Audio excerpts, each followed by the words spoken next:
Well, good morning, everyone. Welcome to the July meeting, the Growth and Mobility Committee for the Richardson Chamber of Commerce. We hope y'all are all having a nice, cool morning in the air conditioning.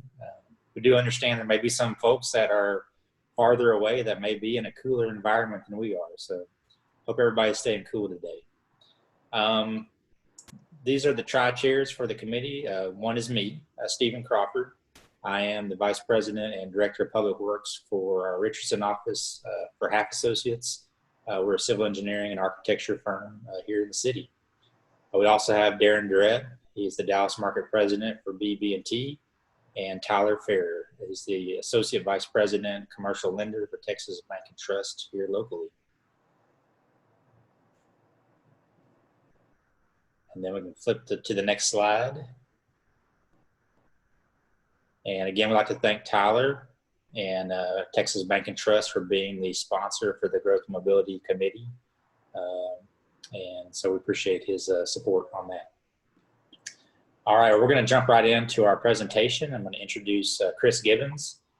He is the founder of the National Center for Economic Gardening. For 25 years, he served as the Director of Business and Industry Affairs in Littleton, Colorado, and is co-inventor, along with city manager Jim Woods, of economic gardening, an entrepreneurial approach to economic development. From the period of 1990 to 2010, the number of jobs in Littleton doubled from 15,000 to 30,000, and sales tax revenues more than tripled from 6 million to 21 million. The city did not recruit one industry during this period, nor did it offer 1 cent in incentives or tax rebates. So with that, I'm going to turn it over to Chris, who will start his presentation. Thank you. I'm going to see if we can share a screen here, if you'll hang on just a second. I apologize to the folks. I live in Colorado, and we've had a forest fire the last 2 days, and our area got evacuated, so I'm in a motel this morning. But we should be able to go back home today sometime. So let me see if I can share my screen here. There we go. Okay. I dislike technology. Apologize for that. Ready to start here. So I'd like to talk just a little bit about a grassroots economic development program that I helped create in Littleton, Colorado 33 years ago. We use the term economic gardening to mean grow your own. We're talking about growing local companies and not vegetables. So the program's been running in Richardson for over 6 years with excellent success.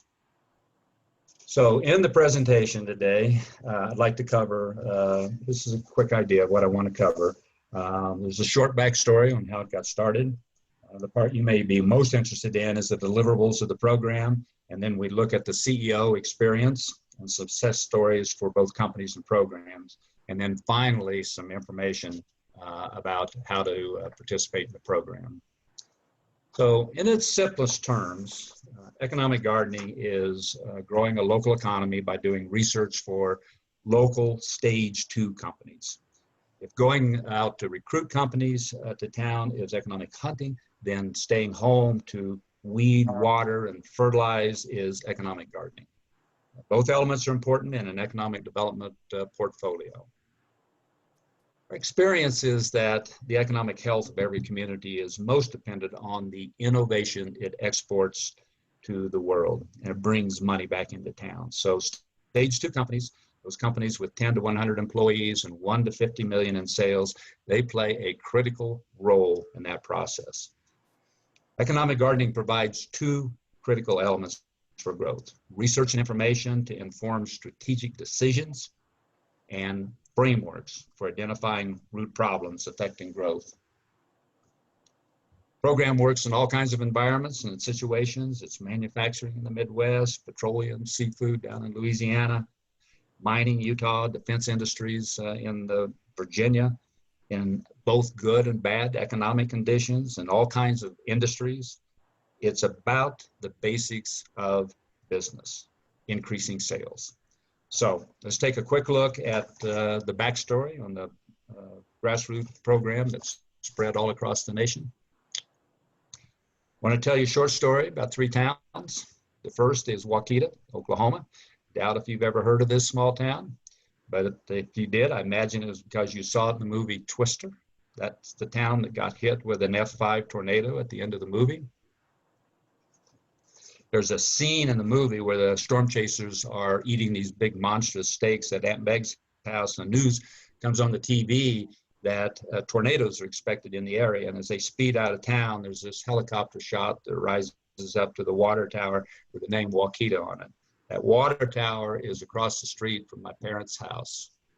So I left there 50 years ago, but I've always wondered why my hometown was dying and what I could have done about it. It's what's motivated me all these years. Second town is Leadville, Colorado. And so at the very young age of 29, I was consulting in Leadville to help bring industry into town. That nearby molybdenum mine had shut down and created about a 30% unemployment rate. And I don't know if you've been to Leadville, but that's the Continental Divide there in the background of the picture there. They set at 10,000 feet. So if Denver's a mile-high city, Leadville's a 2-mile-high city. They had this joke in town that there were 2 seasons. There was 10 months of winter, and there were just 2 months of mighty poor dog sledding. So needless to say, industry was not knocking down the door to get to Leadville. And so that's when I met these 2 miners. They'd invented a resin bolt to hold up mats overhead in mines. So a mechanical bolt does not touch all the surface of the rock, but resin starts out as a liquid, and then it hardens, so it does touch all surface of the rock, and it's a stronger bolt.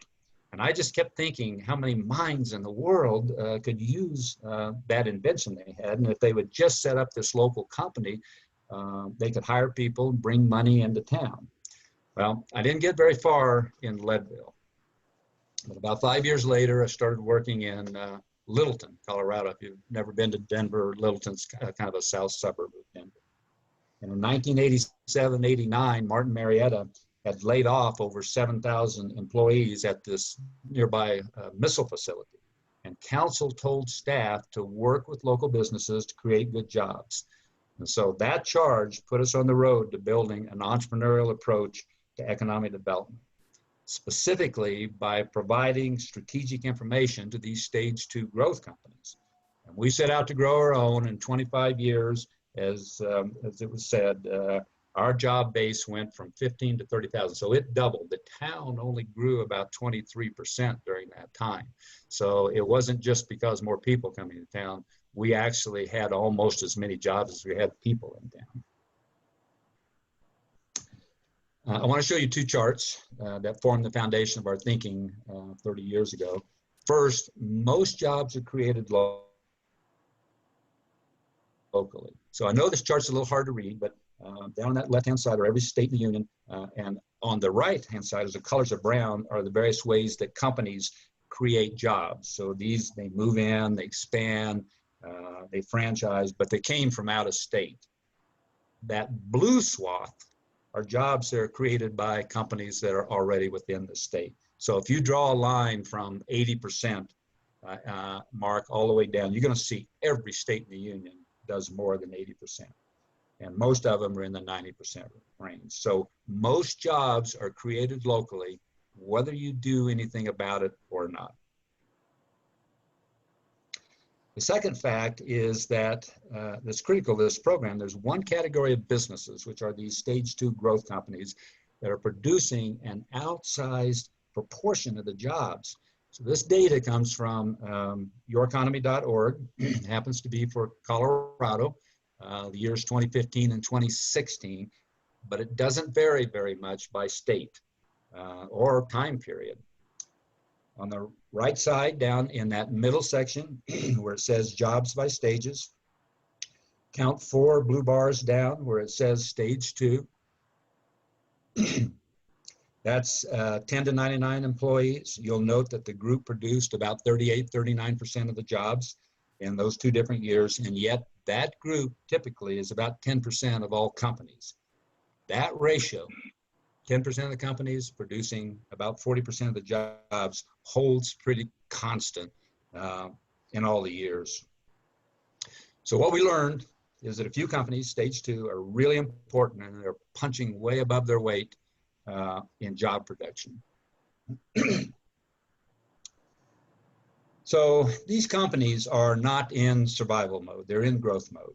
And they need critical strategic information about the markets and the competitors just as much as big corporations do. But small companies usually don't have those sophisticated tools to find that, and they often don't even know that they exist.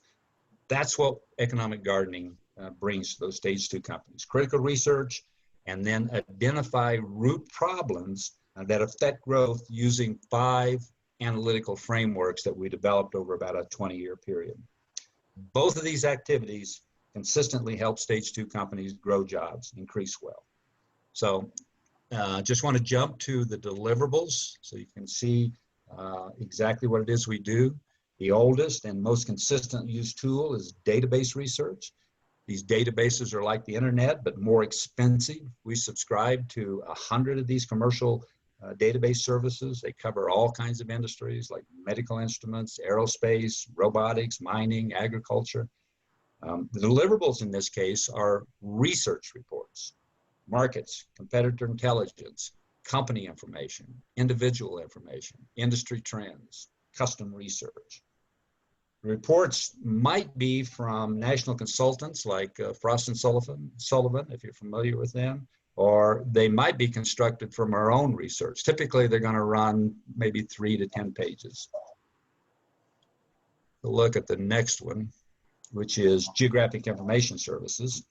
So this is computer mapping of data, and you might be familiar with the simple versions of GIS during the political seasons when you get all the red counties and the blue counties that show up on TV. But on this slide, the map in the upper left is a simple heat map of customers of a company in New York. On the upper right is a map of heart disease across the country. Notice down the river valley there, how serious that is. On the lower left-hand corner is a map of metal manufacturers, and it's shown with both dots and colors. So you can see the blue dots all in that upper Midwest area, and you can also see that it's the lightest green, which means it has the most, and California also. In that upper Rocky Mountain area, you can see there's little manufacturing. Over on the lower right is a map shows where residents are most likely to drink wine or drink beer.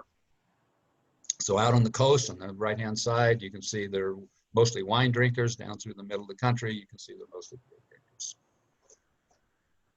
Next slide is digital marketing. It covers a number of areas, including search engine optimization, getting your site high in the rankings. It also includes market research using keywords and paid advertising and Google AdWords and social media. We especially like LinkedIn. I'm going to show you a slide that's shortly of what that does. The chart that's on the right there compares our company with a competitor. So that green area right down through the middle there, and all those things that you can do to make your site better, that was the competitor. Just to the right of that, that red column, that was our client company. And so you can see that it's real easy to make the case about you're not doing as well as competitors in terms of sales, but also you're not doing as well as your competitors in terms of the things that you're doing on your website. Typically, this chart's going to have about 50 items down that left-hand side. These are 2 other tools. One is listening posts, and one of them is network mapping. Listening posts is designed to monitor both consumer chatter and signals of change. It's our belief that sales are easier to make in volatile environments than stable environments, so we look for volatility, mergers and acquisitions, new CEOs, lawsuits, new products, expansions, and the like. Those people are motivated to buy something, and so we want to find people that are ready to buy. Network mapping, which is down there at the bottom, allows a CEO to see the connections between websites, could be LinkedIn, Twitter accounts, anything that's on the internet, we can map that. For example, that big dot that's in the middle might be competitors And those outline connections might be supply chain companies or even their customers. So we can go in and figure out who is supplying them and who their customers are. The same network mapping is useful for finding centers of excellence when you're doing research. For example, when we were looking for the optoelectronics industry, the network map indicated that Arizona University was one of the centers of that industry. So in that case, they would have been the big dot that's in the middle there. I mentioned LinkedIn. It has a premium tool called Sales Navigator. If you're not familiar with that, we find it very useful. I'm not a salesman for LinkedIn or Sales Navigator, but we use it a lot. You can find the exact contacts within a company, but it also tells you whether that person is new to the job, and that's a signal of volatility. A lot of times when new people come in, they're more likely to make changes. And also whether they've received funding or not, which is another signal. They got money to spend, they're expanding. So both of those are public signals of volatility, and they indicate a higher probability sales call that you're going to make. So in addition to the corporate level tools, over the years, we've teased out 5 common classes of business problems that affect business growth. We then developed frameworks for how to think about these problems and allow us to get to root causes. So I'm going to touch on these 5 briefly, but they're core strategy, market dynamics, innovation, temperament, qualified sales leads.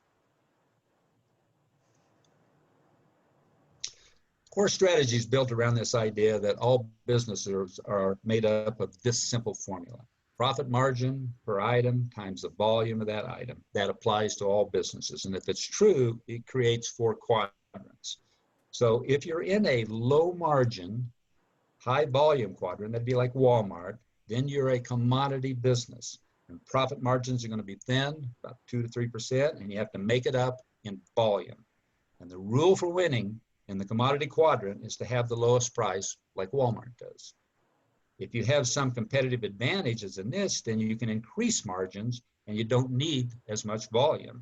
And the rule for winning in this quadrant is continually innovate to keep that advantage, because your pet competitors are trying to catch up with you. You can see how a business competing in the commodity quadrant, but if you have higher prices, it's not going to go well. Simply providing them with a marketing list is not going to solve the root problems. That marketing list is just going to tell the world that they have higher prices. So the root problem has to be solved before we go to find a marketing lists for people.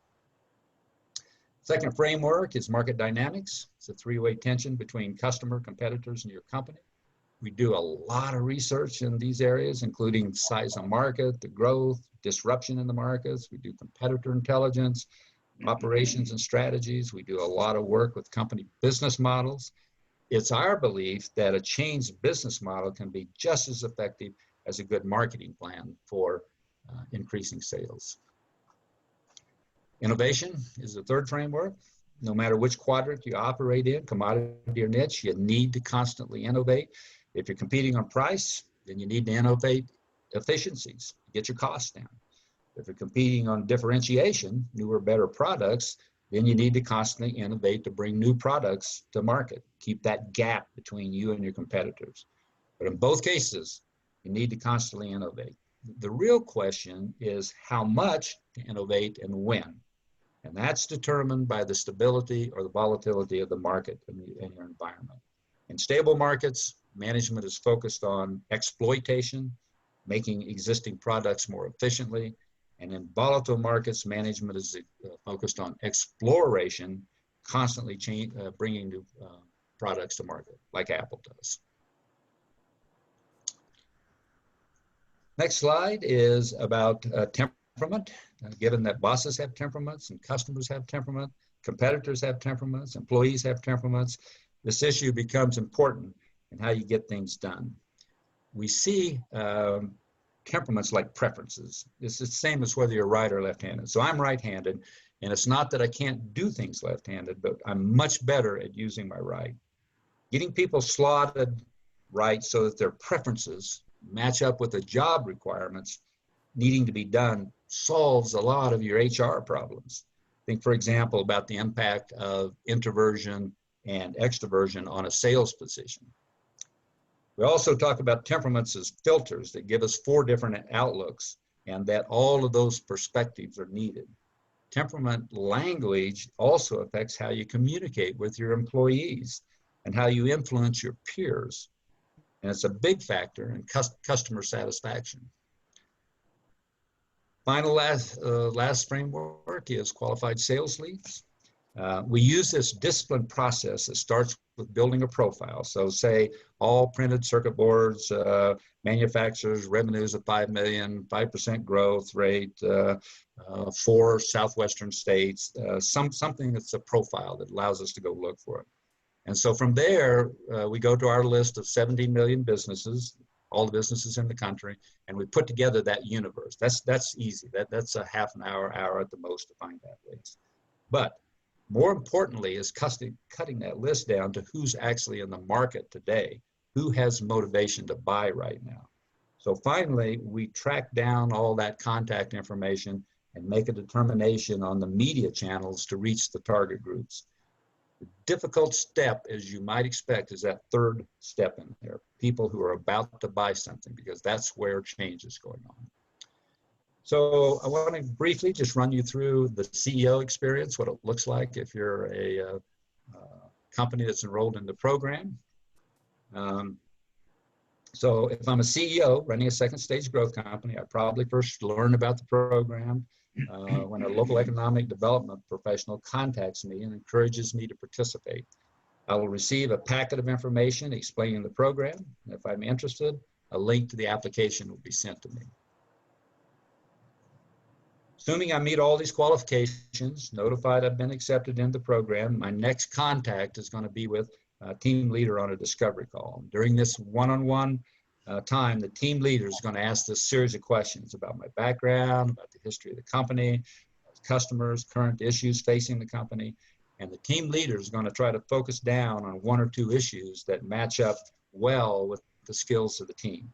Discovery call notes will be written up, coaching calls added. And then we prepare a controlling document that has these draft questions to be answered. That's sent out to the CEO for approval. And then assignments are made out to these specialists. And the team members go to work doing their research, posted online.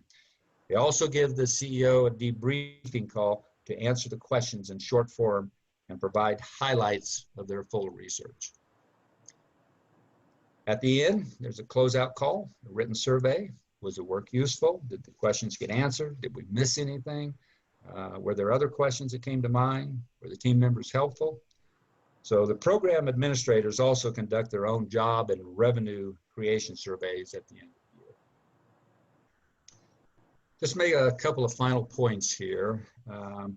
It's important to understand how we work with the CEO. It may surprise you that we're not counselors and we're not consultants. Counselors work on the assumption that the client knows very little about business and the counselor's job is to explain the basics. Our clients are good business people. They're already growing growth companies. Consultants, on the other hand, are deep in an industry and they provide recommendations. Our clients always know the industry and they know their business better than we will. So the economic gardening team works as an extension of the CEO's team. We're a high-powered business research team that's on loan for a little while to do that stuff that you always wanted to do, just didn't have time, money, or the skills to do it. So our specialists are national class business researchers. They have Fortune 500 clients. Some of them are published authors. Their job is to provide the best information to help the CEO make the decisions. So we always say, think of our team members as navigators. We're not pilots. We're going to provide critical information, but we're not going to fly the plane. And we're not going to make the decisions. I want to go through this little case study right quick to kind of just bring it all together so you can kind of see how all those tools and specialists work. This company is interesting. They're in Louisiana, and they specialized in conveyors that had programmable logic chips. So they sense and respond types of chips, see what's going on, do something. So they're working for petroleum companies in Louisiana, and they handle drill string pipe going down the hole when you're drilling wells. So they could evaluate, so this used pipe would come in and they would evaluate it, and then they would convey it to this refurbishing machine. So they're reading it and moving it. That's the two businesses we're in. CO talks to this farmer out in California about the problem of getting his chili peppers harvested because of the shortage of labor that's going on. And so our client decides this still is an evaluation and conveyance problem. It's funny how he solved the problem in a different site that we did. So they wanted a marketing list of farmers and dealers who might buy the machine, but in this case, there were new market dynamics. So they're in the oil business, petroleum business in Louisiana. They're moving both into a new geography, into a new industry. They knew nothing about the size, the growth, the disruption, competitors, industry trends, any of that work. So we started doing the work. We found there is a good sized market, although it was heading to Mexico because of labor shortage. There were competitors that they didn't know about. They thought up the idea, but actually there were other people out there, and there was disruption going on because of new technology. So we found those ag codes for ag equipment dealers and truck farms in 4 western states. We drew up that initial list.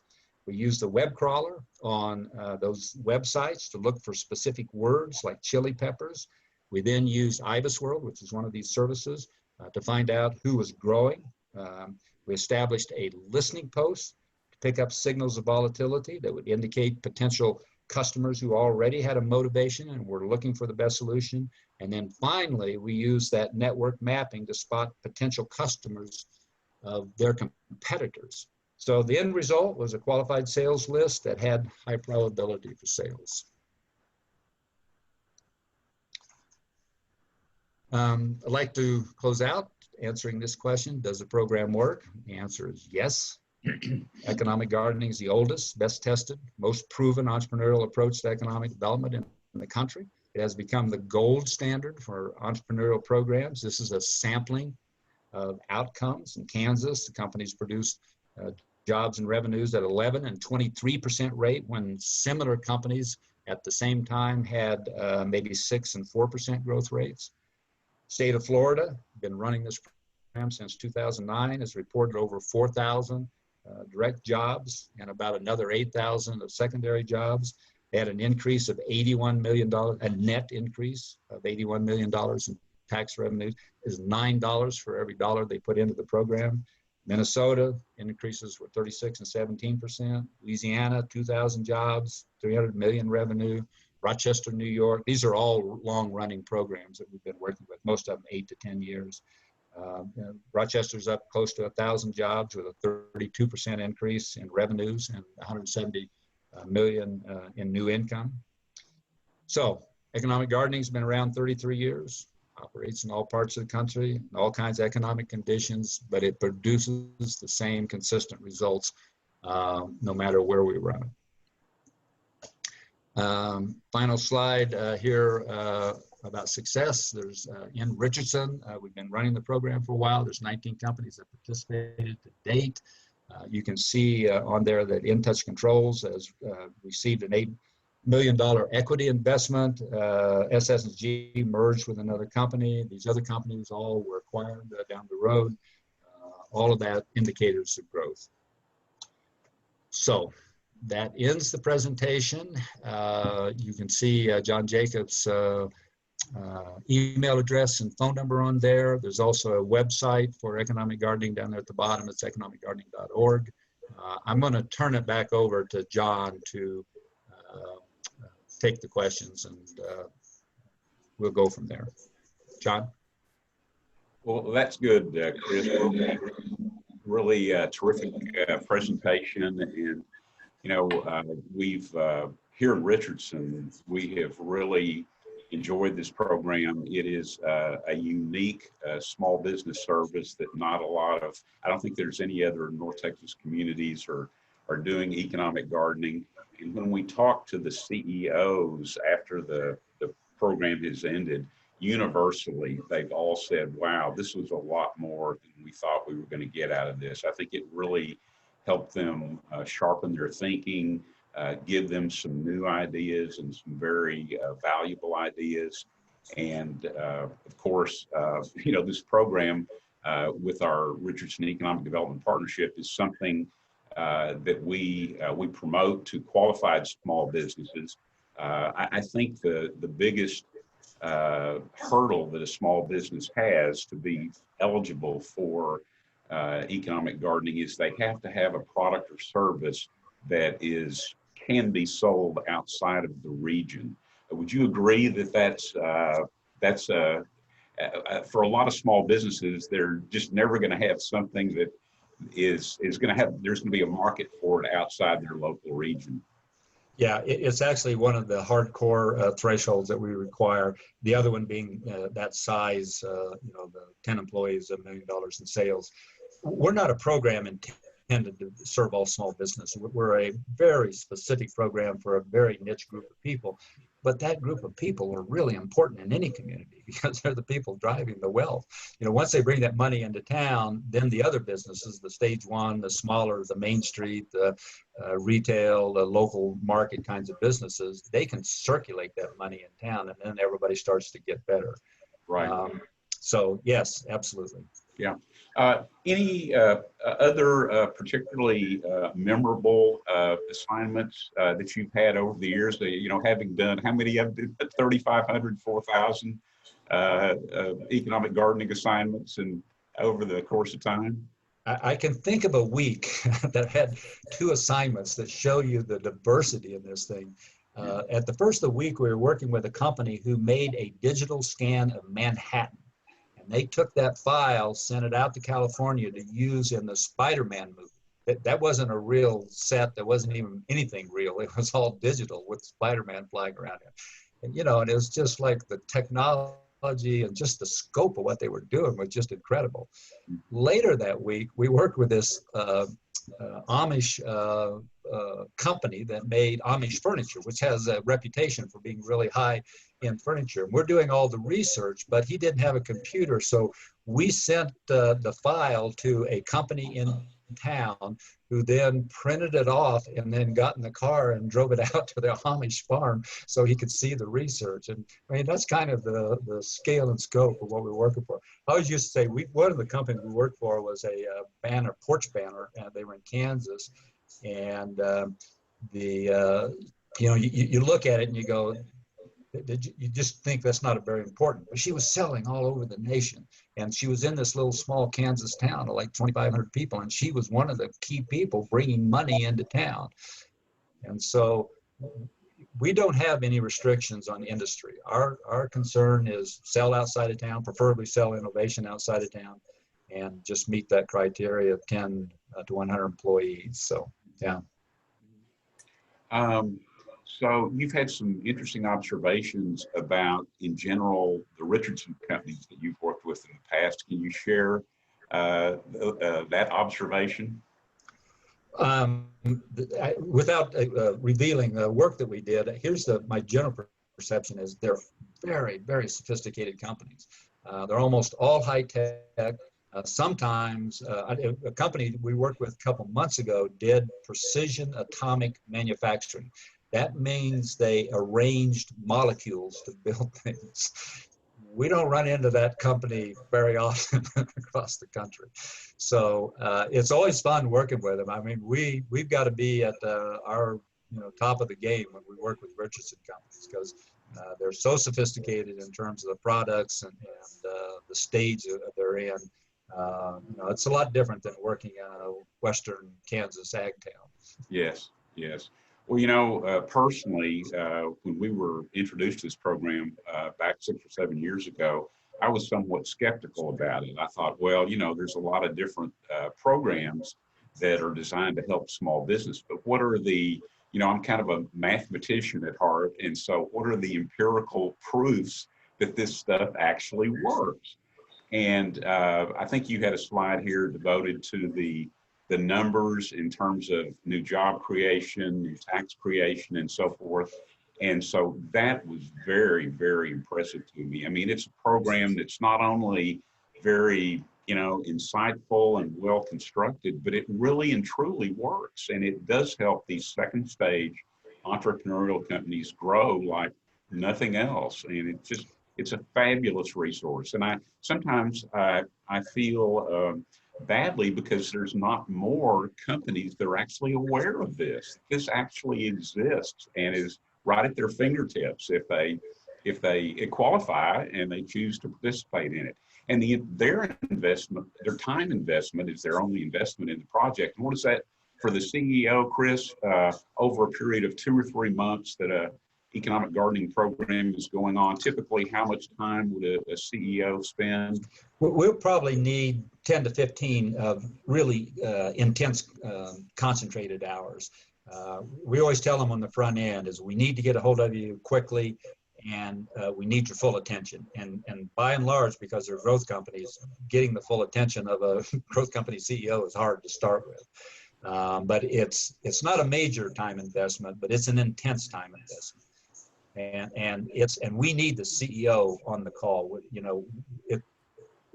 We don't get good outcomes when it gets handed off to the marketing director or VP or whomever.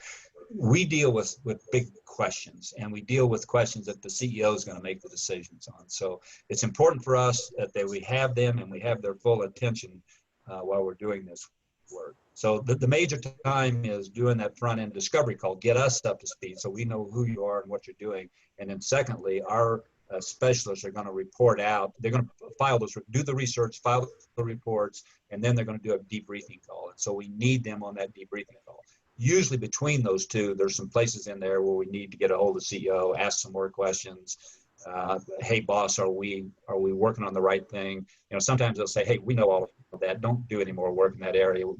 Go find this stuff. It's a check-in call, a course correction call, just to make sure. Because once we turn it on, we burn budget pretty fast because we got high-powered people all working in parallel. So, if we're going to make a mistake, tell us early because we don't want to get to the end and then find out we didn't do work.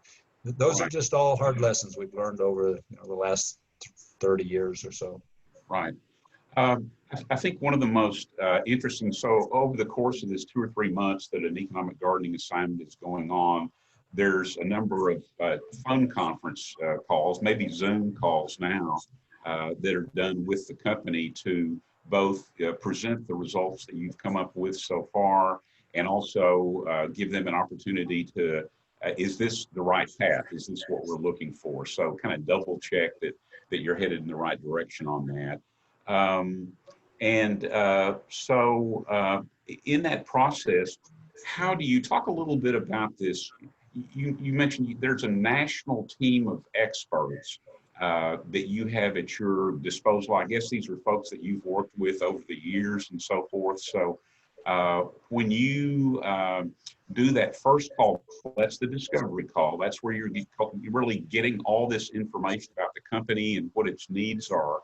Talk a little bit about how you go putting together this this ad hoc team that's going to be working with that particular company. First of all, that team's got about 25 people. They're all subcontractors to us. They all specialize in whatever we hired them for. So the team that I had in Littleton, which include those database researchers, the GIS people, the digital marketing, and have those skills and those tools, we have duplicated that Littleton team by finding these people across the nation. So that picture, that woman that was in the database picture, that's Wanda McDavid. She's actually here in Denver, and I've known her for about 30 years now. She's got her own company, and she works for Fortune 500 companies. She works for Aramco Saudi Arabia and people like that. So that's all she does all day long. She makes a living out of this. She's got her own company, her own clients. We happen to be one of those clients. But she's very, very good at what she does. And it's the same way with all of our people. Some of those people are published authors. Steve Groves has actually 2 books out on the ROI of digital marketing. So we've got top-level people that are working on that team. And so any engagement, we're going to pull together a team leader and 3 of those specialists and myself that are going to get assigned to that team, of which three of those is going to depend on several things. First of all, they've got to have the time available because we work really quickly. Secondly, it's got to match up. Sometimes we need more, digital marketing than we need GIS mapping. So we're always, going through, here's the problem, here's the match that we can make and get the best match that we can make. And so those people just kind of, work in a circle. We contact them. Hey, can you take this? Yeah, here's the deadline. Here's what we're dealing on. Do you think you got the tools? Do you think you got the expertise to handle this? Yes or no? And so that's how we put that team. Yeah. One of the things that I was not as aware of until this presentation and talking about this presentation was this concept of listening posts, which I find very fascinating.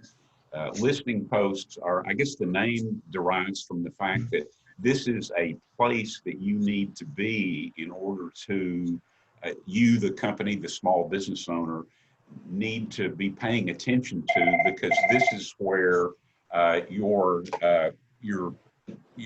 competition and your potential customers are involved. And so talk about listening posts. Yeah, it was created by a guy who worked for me, Eric Urban, when I was at Littleton. And let me give you an example of where we put it together. We had a hospital consulting company, and because we work on this idea that volatility is good, so one of the things we set it up for is to look for volatility in hospitals, because they were a hospital management consulting company. And so this goes through and first of all, we make sure the sources are good. And then secondly, we take the noise out of the system. You could do a Google search, but it'll say you got 100,000 hits and nobody ever goes beyond the first page. Our stuff is high quality. And so the sources are very good. And secondly, the noise has been taken out of that system. And so this gets installed on their computer, and they can look at it, every day, every week, whatever they want. And they'll see stories that start coming up that say nurses strike, hospitals to merge, new CEO, virus loose in the hospital, all of those kinds of things that indicate that the hospital's got a problem already.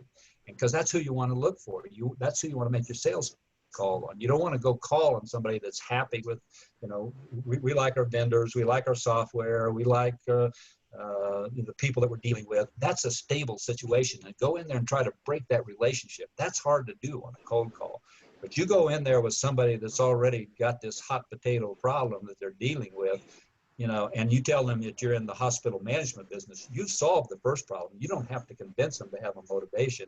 All you got to do is say, out of all the options, we're the best option you got. So you have eliminated half of the whole sales call routine that, we call him Willie Loman out of Death of a Salesman. If you had to read that when you were in high school, remember he just trudged from door to door with his little bag trying to sell stuff. We're out of that business. We're not in the cold call business.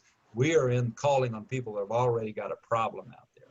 And so what that listening post does is it'll search all these various places, these high quality sources. So in that particular case, there was a magazine called Hospital Management was the name of the media, but those kinds of things all got built into this listening post, and then it started kicking out these stories. And so the step after you get the story then is, okay, well, let's go deep into, go into that community, get the background on what's going on in that, how far are they into the problem, all that other stuff you got to do. But the important thing is you're dealing with a hot prospect at that point. Mm-hmm. Mm-hmm.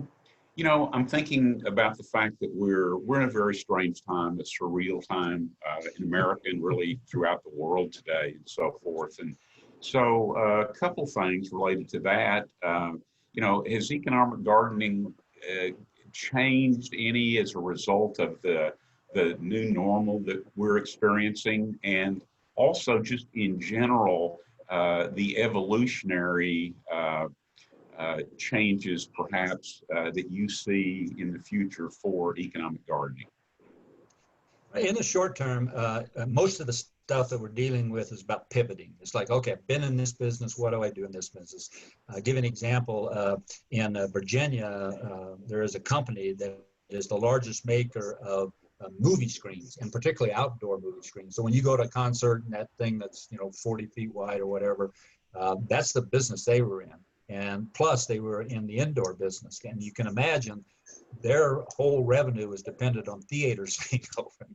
So what they decided is, they were really good at the material that was made, and they could make it in any size. And so there are a lot of people came out with the acrylic separators. So if you go into a restaurant or those kind of things, but in manufacturing, they started building screens out of the same material that you were showing movies on, that allowed you to, first of all, had to be fireproof and a bunch of other things, but secondly, could be moved around easily, same way in hospitals. And so they identified this very specific need that was kind of backwater, because everybody was rushing to do, restaurants and banks and places where you would have an acrylic separator, but they weren't paying attention to the manufacturing. So our job was exactly the same as it was before. The only thing that changed was the data. We're still looking for people that are in the market for that. We're still looking to build a profile. We're still looking to find out, these public signals of volatility. All of that stuff is fundamental. It's solid. It doesn't matter, what the economic situation is. The only thing that changed was the data. So instead of looking for movie theaters, we were now looking for manufacturing for these folks. So that's a lot of what we're seeing right now. How this is going to play out and, what's going to happen over the long run, I don't know any more than anybody else does out there. But the work we're doing currently mostly is around pivoting kind of things. I can think of people who are spirits, hard alcohol, making hand lotion stuff. Everybody just shifted really quickly. So, and when you say strange times, I'm sitting here thinking, okay, I had to stay home because of COVID. Then I had to leave my home because a fire was burning. It's like, it's not getting much stranger than today. Well, that's good. Well, listen, we've got a few minutes left. I do want to offer any of our audience an opportunity, or our tri-chairs an opportunity to ask Chris any questions. I really feel like this is a special time for us since we've been working with your program for so long and so successfully, and really to have a chance to really see you and talk to you in person. It's really terrific. So let me, Stephen, you or the other tri-chairs, if you have anything that you'd like to ask Chris about. Yeah, I got a question, Chris. So how would a Richardson small business make an application or apply to your economic gardening program? Good point. The first contact is just to have that conversation with the economic development agencies, just make sure everybody understands what the program's about and whether they're going to be vetted right or not. The actual technique or the mechanics of it is that a email with a link to the application form is sent out to the company, and you just fill it in. It's just a little over a couple screens. It's some real basic information. Just make sure we're hitting those criteria. When you send that back in, it kicks off a process for approval. We get notified. The scheduling takes place. The discovery call is held. The approval of those questions, all that stuff that I talked about there, that just kicks off a process that's already built there. But it starts with indicating an interest in having that application form emailed to you. Okay. Let me ask this: does anybody know of a Richardson company that might be a really good candidate for economic gardening? We're always trying to, get the word out, but there's a lot of small businesses in Richardson. I think, statistically, we have over 3,000 businesses, and they're not all big companies. Okay, speak now, forever hold your peace. That's good. Well, we're going to wrap up here with Stephen, but Chris, thank you again for being with us today. Godspeed on your wildfire, your home, and hope all that turns out very well. I understand you did have a big thunderstorm last night, so hopefully it's all over. Now, if you can just get us a vaccine, we'll be in good shape. So You got 2 out of 3. Get the third. All right. Well, we'll move forward here with some upcoming events that y'all may be interested in. The first one is the Women for Women Mentoring virtual meeting. It's called Yes, You Have an Unconscious Bias. It's featuring Taiwan Brown, Vice President for Inclusion and Community Relations for RealPage, and that's sponsored by Women in Leadership. That'll be on July the 30th at 5 p.m. And then also the Richardson Young Professionals Virtual Happy Hour, sponsored by Richardson Young Professionals, will also be on July 30th at 5:15 p.m. So you kind of have a choice of two things that you can attend. So those are the upcoming events. Please check the Richardson Chamber website if you need more information, or feel free to reach out to the Richardson Chamber. So thank y'all all for attending today. We appreciate you spending some time this morning and listening to a great presentation from Chris on economic gardening. So thank you very much.